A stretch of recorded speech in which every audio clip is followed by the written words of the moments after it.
Bonjour. Bonjour à tous.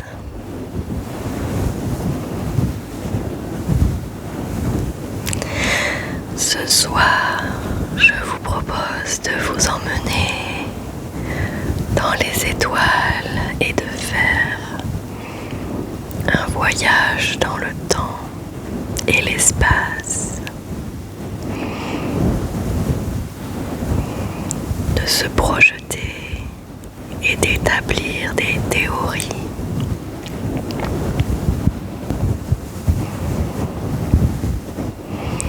Installe-toi là où tu te sens le mieux. Et moi, je vais commencer la lecture.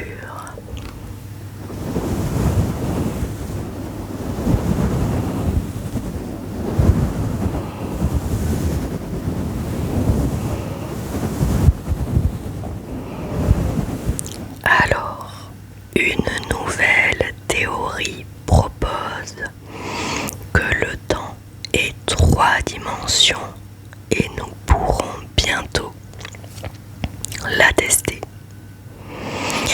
Depuis plus d'un siècle, la physique moderne repose sur une idée simple.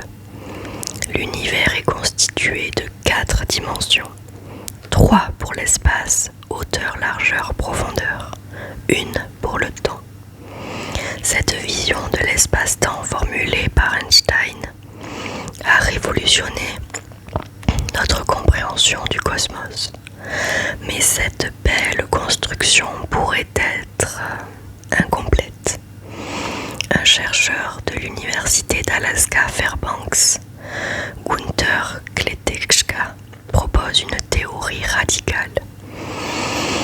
Et si le temps possédait lui aussi 3 dimensions au même titre que l'espace?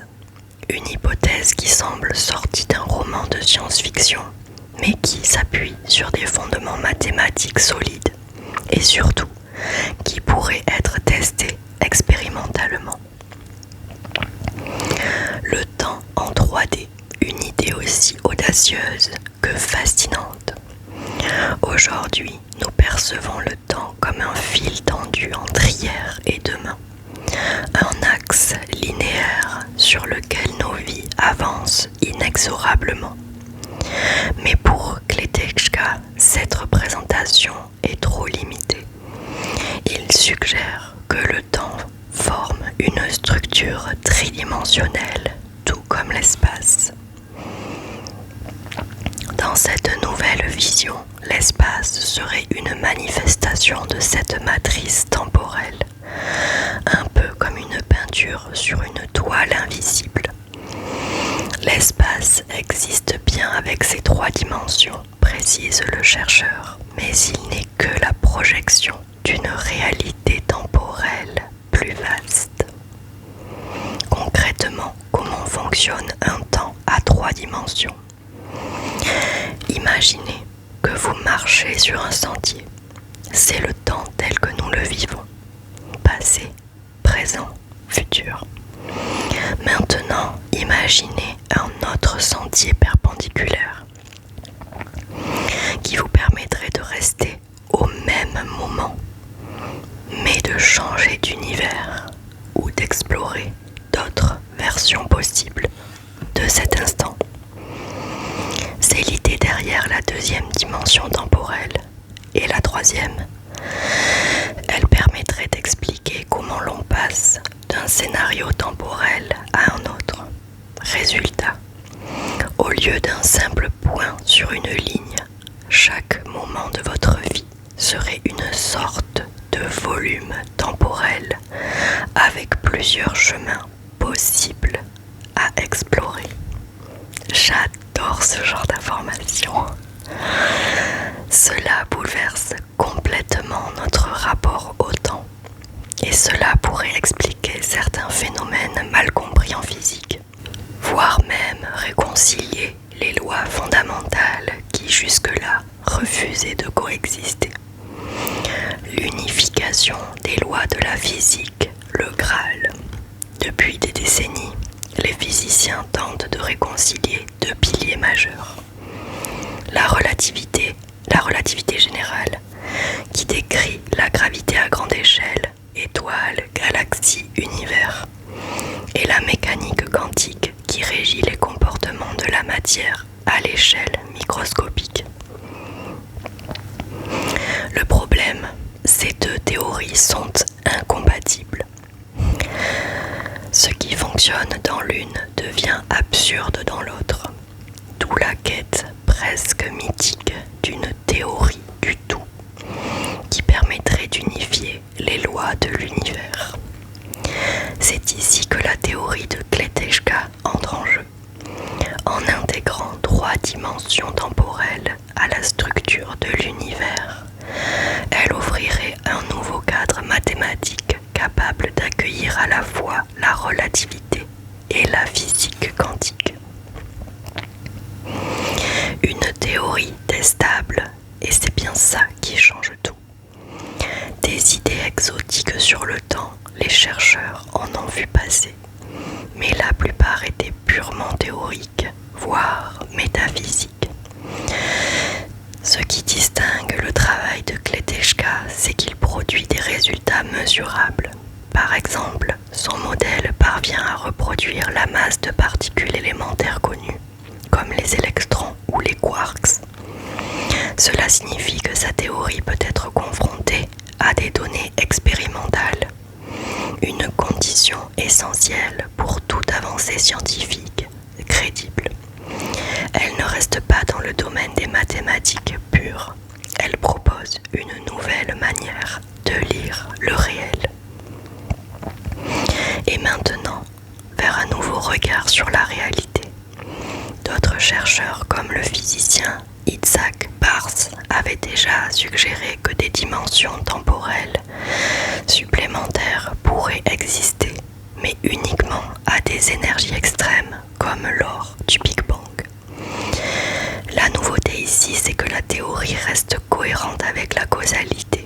Dans ce modèle, la cause précède toujours l'effet. Pas de paradoxe temporel, pas de machine à remonter le temps incontrôlable, juste un système complexe mais ordonné. Une piste sérieuse mais encore à explorer. Pour l'instant, cette approche reste une hypothèse.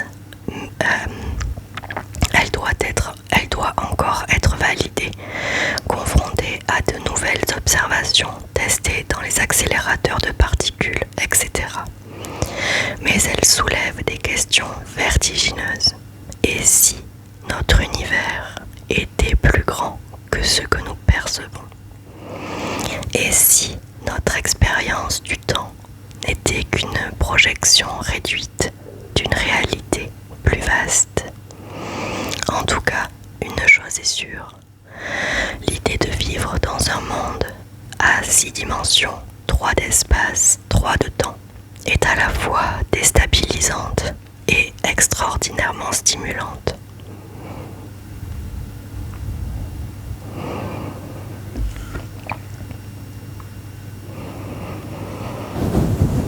Passionnant toutes ces questions.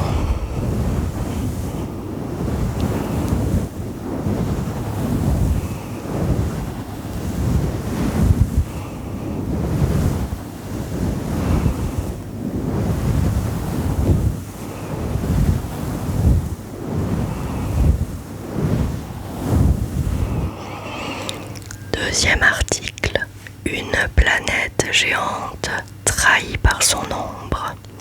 Comment Einstein a permis de découvrir un monde caché à 3000 années-lumière. Dans les recoins les plus obscurs de notre galaxie, au-delà de ce que nos télescopes peuvent voir directement, se cachent des mondes silencieux, des planètes géantes et froides, qui orbitent autour d'étoiles lointaines, bien trop faibles pour attirer l'attention des méthodes d'observation classiques. L'une d'entre elles, baptisée AT 2021 UEYB, vient tout juste de révéler son existence, et ce grâce à un concept théorique imaginé il y a plus d'un siècle par Albert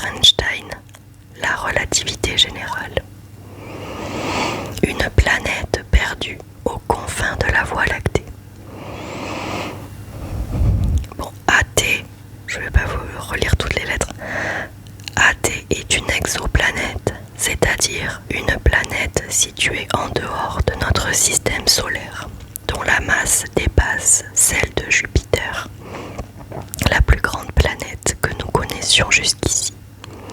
Elle tourne lentement autour d'une étoile naine rouge, beaucoup plus froide et discrète que notre Soleil. À elle seule, cette planète met plus de 11 ans pour accomplir une orbite complète, preuve qu'elle évolue à une grande distance de son étoile.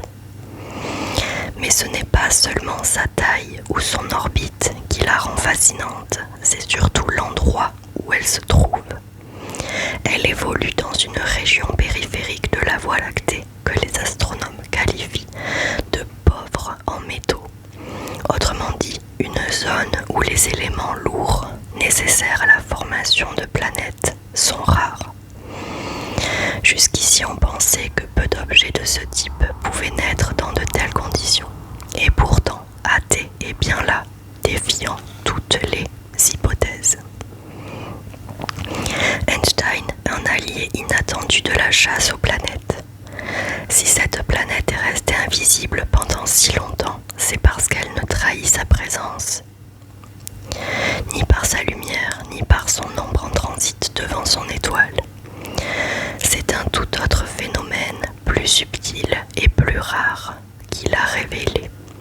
La micro-lentille gravitationnelle. Ce phénomène repose sur une idée fascinante introduite par Einstein en 1915. La gravité déforme l'espace-temps lorsqu'un objet massif, comme une planète, passe exactement entre une étoile lointaine et un observateur. Sa gravité agit comme une loupe, courbant la lumière de l'étoile située derrière. Résultat, pendant quelques heures ou quelques jours, cette étoile semble légèrement plus brillante qu'à l'habitude.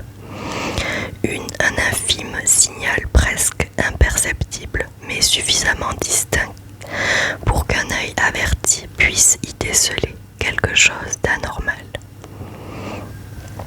Un alignement céleste rarissime.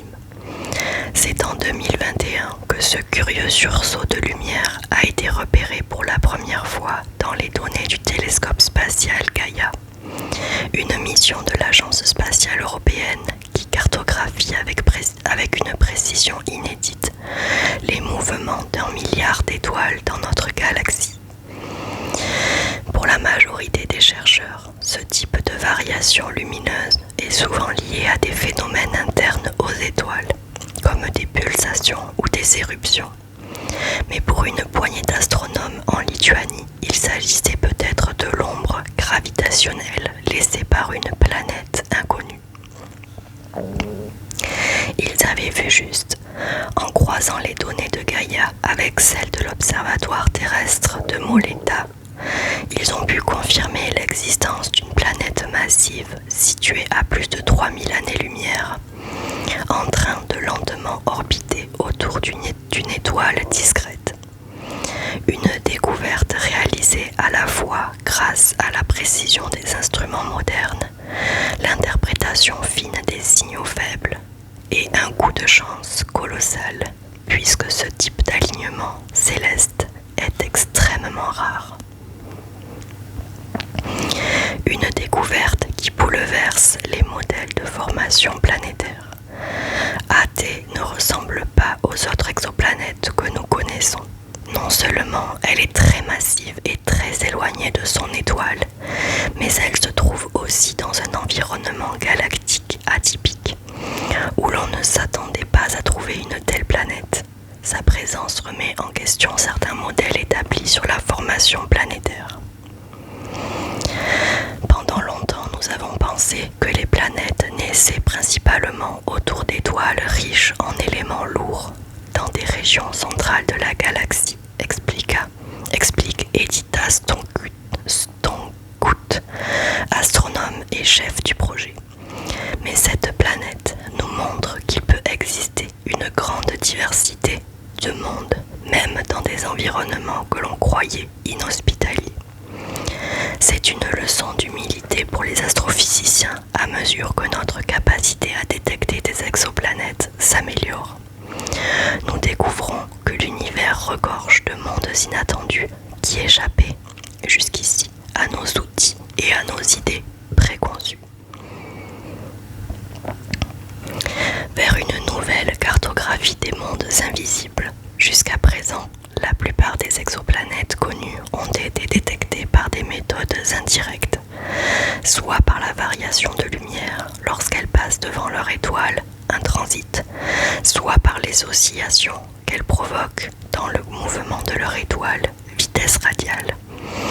Mais ces méthodes ne fonctionnent que pour des planètes relativement proches, bien éclairées et positionnées dans le bon axe par rapport à la Terre. La micro-lentille gravitationnelle, elle, ouvre une nouvelle fenêtre. Elle permet de détecter des objets extrêmement lointains, froids, sombres, qui n'émettent aucun rayonnement détectable. Un peu comme si l'on devinait l'existence d'un oiseau en vol uniquement grâce à l'ombre qu'il projette en passant devant une lampe. Et ce n'est probablement que le début. Des centaines, peut-être des milliers d'exoplanètes similaires attendent encore d'être détectées. Elles n'ont pas besoin de lumière pour exister, seulement d'un alignement céleste parfait et d'un regard scientifique attentif.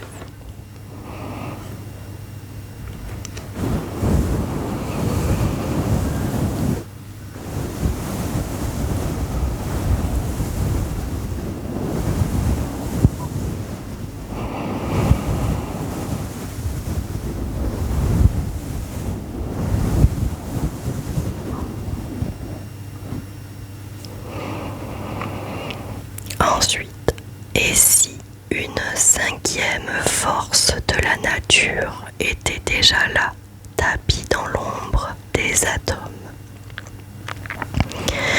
Depuis des décennies, la physique moderne repose sur un socle solide. Le modèle standard, une théorie qui décrit les particules fondamentales et les 4 forces qui les gouvernent: la gravité, l'électromagnétisme, la force nucléaire forte et la force nucléaire faible. Ce modèle a résisté à toutes les tentatives de le contredire, sauf qu'il y a un hic. Il ne permet pas d'expliquer l'essentiel de la masse de l'univers. Quelque chose manque. Un ingrédient invisible, indétectable, mais omniprésent, la matière noire. Elle ne brille pas, n'émet ni n'absorbe de lumière, et pourtant son empreinte gravitationnelle est bien réelle. Pour percer ce mystère, une équipe de physiciens a choisi de changer de tactique et peut-être, juste peut-être, de révéler une nouvelle force de la nature. Une nouvelle force entre les lignes du noyau atomique. La matière noire pourrait être liée à une cinquième force encore inconnue. Cette hypothétique interaction agirait discrètement entre les neutrons du noyau atomique et les électrons qui gravitent autour. Elle serait transmise par une particule encore jamais observée. Longtemps, les chercheurs ont traqué cette force via des accélérateurs géants comme ceux du CERN. Mais une autre voie a récemment gagné en popularité: scruter l'atome avec une précision chirurgicale, en mesurant de minuscules variations dans l'énergie de ces électrons. Et c'est exactement ce qu'a tenté une équipe de l'ETH de Zurich, menée par la physicienne Diana Prado Lopez Craig. Le piège à ions capturait l'invisible. L'idée est audacieuse. Si cette cinquième force existe, alors des isotopes d'un même élément, c'est-à-dire des atomes ayant le même nombre de protons mais un nombre différent de neutrons, devraient réagir légèrement différemment à cette force. Ces minuscules variations pourraient faire dérailler la précision d'une horloge atomique de quelques millièmes de Hertz. Pour le vérifier, l'équipe zurichoise a utilisé un outil de haute voltige, un piège à ions. Grâce à des champs électromagnétiques, ils sont parvenus à immobiliser parfaitement des isotopes de calcium à charge unique, tout en les bombardant avec des lasers pour mesurer les transitions entre leurs niveaux d'énergie. Ils ont testé 5 isotopes différents, tous avec 20 protons, mais entre 20 et 28 neutrons. Et leurs mesures ont atteint une précision record, 100 millihertz, soit 100 fois plus précis que les précédents efforts, une prouesse. Des résultats intrigants mais prudents. Les premières analyses sont fascinantes. Les écarts mesurés ne peuvent pas être entièrement expliqués par les effets nucléaires déjà connus. Cela ouvre une porte, celle d'une possible nouvelle force. Mais pas si vite. Une autre explication pourrait aussi rendre compte de ces anomalies. La polarisation nucléaire, une légère déformation du noyau atomique induite par les électrons. Un phénomène encore mal compris et difficile à modéliser précisément.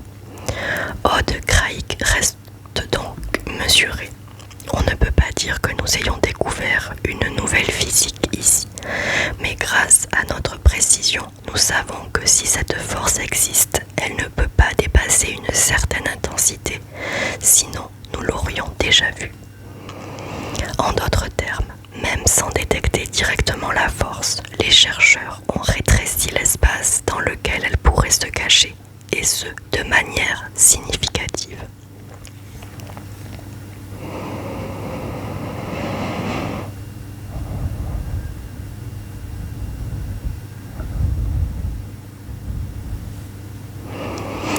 Une traque scientifique mondiale.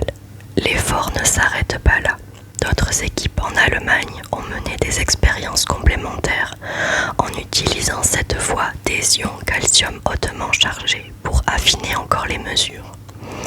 Et une collaboration parallèle a permis de mesurer avec une extrême précision les rapports de masse des isotopes, une donnée essentielle pour éliminer les biais. En combinant toutes ces données, les chercheurs peuvent peu à peu resserrer les taux sur les caractéristiques possibles de cette cinquième force hypothétique. Quelle masse aurait la particule qui la transmet? Quelle charge? Quelle portée? Ce que ça changerait vraiment. La découverte d'une nouvelle force fondamentale révolutionnerait notre compréhension de la physique, au même titre que la découverte de l'électromagnétisme ou de la gravitation. Elle ouvrirait une porte vers une nouvelle physique au-delà du modèle standard et peut-être, surtout, nous donnerait enfin un indice sérieux sur la nature de la matière noire, ce fantôme cosmique qui représente plus de 80% de la matière de l'univers. En somme, et si la réponse n'était pas dans les étoiles, mais dans l'atome? Parfois, ce ne sont pas les collisions titanesques dans des tunnels souterrains qui font avancer la science, mais la patience et la précision d'une lumière laser qui interroge les secrets d'un ion immobile. Cette quête d'une cinquième force nous rappelle que la frontière entre ce que l'on sait et ce que l'on ignore est souvent plus fine qu'un millième de hertz, et qu'il suffit d'une variation imperceptible pour secouer toute la physique moderne.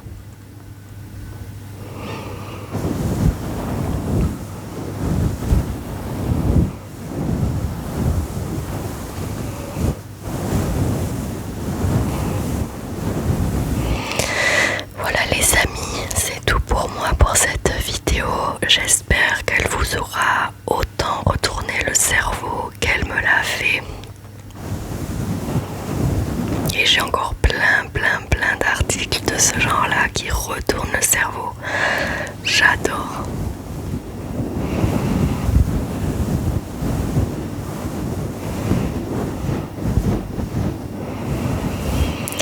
Les amis, je vous fais de très gros bisous. Je vous dis à très vite. Buvez de l'eau, prenez soin de vous, soyez heureux. En tout cas, moi, je vous souhaite tout le bonheur du monde.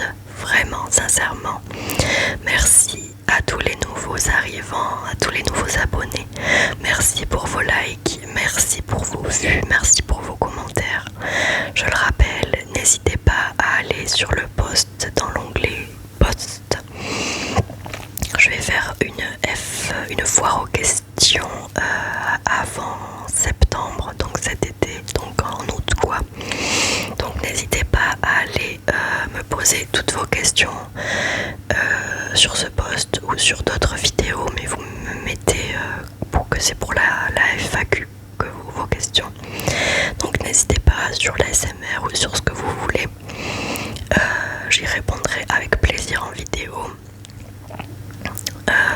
Voilà, je vous laisse ici et je vous retrouve